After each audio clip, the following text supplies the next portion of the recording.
as we've discussed before, geometry is all about bringing in additional information that you know from the rules of geometry. So if we look at a parallelogram, this means we have a shape that can be thought of as being created by two sets of parallel lines crisscrossing each other, where the inside here would create a parallelogram.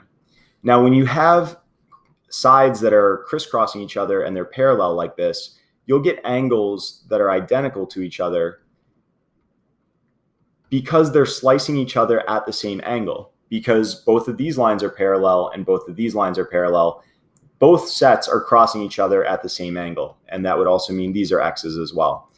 These sides here are complementary and they add up x and y to 180, x and y to 180, x and y to 180, and x and y to 180. And that also proves the rule that these sides or these angles must all be the same, or opposite angles must be the same in these pairs across each of these intersections of these two parallel sets of lines. So we know that based on these rules, kitty corner across the parallelogram has to be identical, which means x and z are identical.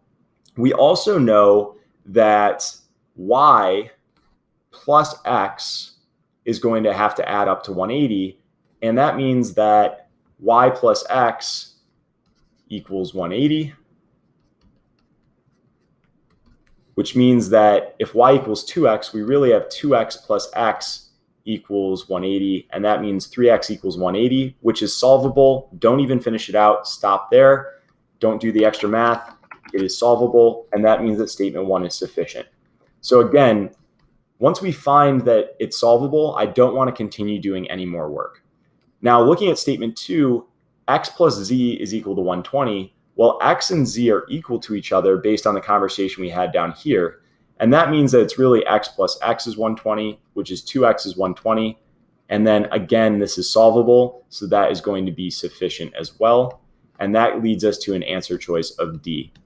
So remember, in a parallelogram, sides that are next to each other add up to 180, always. And sides that are across diagonally from each other will have to add up, will have to be the same size and the same angle. And those rules are based on the idea of parallel lines cut by transversals. And those are just the additional piece of information you need to bring in on this geometry question.